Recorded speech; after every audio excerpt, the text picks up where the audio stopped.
স্পষ্ট ভাষায় বলে দিতে চাই, বঙ্গবন্ধু শেখ মুজিবুর রহমানকে হত্যা করা হয়েছে, মাদ্রাসার ছাত্র নেই। জিয়াউর রহমানকে শহীদ করা হয়েছে, মাদ্রাসার ছাত্র নেই। বলিয়ারটিদের হামলা করা হয়েছে, মাদ্রাসার ছাত্র নেই।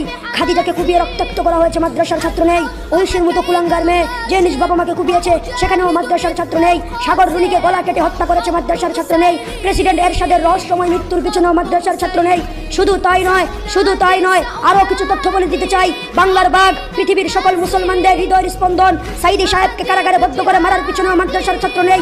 সোনালী ব্যাংক চুরি হয়েছে, মাদ্রাসার ছাত্র নেই। রিজার্ভ ব্যাংক ডাকাতি হয়েছে, মাদ্রাসার ছাত্র নেই। হল মাফ কেলেঙ্কারি হয়েছে, মাদ্রাসার ছাত্র নেই। শেয়ার বাজারে দুর্নীতি হয়েছে, মাদ্রাসার ছাত্র নেই। ইউরোপ আমেরিকাতে অর্থ পাচার করে আজ দেশটাকে দেউলিয়া বানানো হচ্ছে, মাদ্রাসার ছাত্র নেই। কানাডাতে নিজের দেশের টাকা পাচার করে বেগমপাড়া বানানো হচ্ছে, মাদ্রাসার ছাত্র নেই।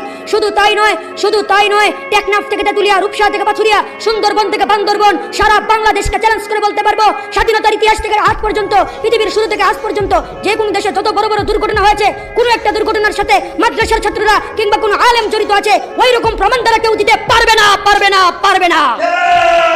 গুগলে দালাল আইন 1972 লেগে চার্জ দিলে আপনারা দেখতে পাবেন বঙ্গবন্ধু দালাল আইনের আওতায় সারা দেশে 74টি ট্রাইব্যুনাল করেছিলেন, যেখানে 37,441 জনের নামে মামলা করা হয়েছিল। 22 জনের ফাঁসি হয়েছে, 68 জনের যাবজ্জীবন কারাদণ্ড হয়েছে, 752 জনের বিভিন্ন মেয়াদে কারাদণ্ড দেওয়া হয়েছিল। আশ্চর্যজনক হলেও সত্যি হলো, 22 জন, 68 জন, 752 জন, এমনকি 37,441 জনের মধ্যেও ইসলামিক কোনো নেতা বা আলেম নেই। এটাই হচ্ছে ঐতিহাসিক সত্য, হিস্টোরিক্যাল ফ্যাক্ট। যারা এগুলো আবিষ্কার করে তারা হয়তো মিথ্যা বলছে, যা মুনাফিকের প্রথম লক্ষণ, আর না হয় তারা ঐতিহাসিক সত্য, হিস্টোরিক্যাল ফ্যাক্ট জানে না। আসলে আমরা এগুলো করে লাভ কি? দুনিয়াতে চিরদিন থাকবো না, দুনিয়া চিরদিনের নয়। মৃত্যুর কতদিন পর মানুষের কি হবে? নাক পচতে শুরু করবে 3 দিন পর, নখ খসে যাবে 6 দিন পর, পেট ফেটে যাবে 10 দিন পর, চোখ গলে যাবে 17 দিন পর, হাড় থেকে মাংস খসে যাবে 60 দিন পর, হাড়গুলো পৃথক হয়ে যাবে 90 দিন পর, হাড়গুলো মাটির সাথে মিশে যাবে 60 বছর পর।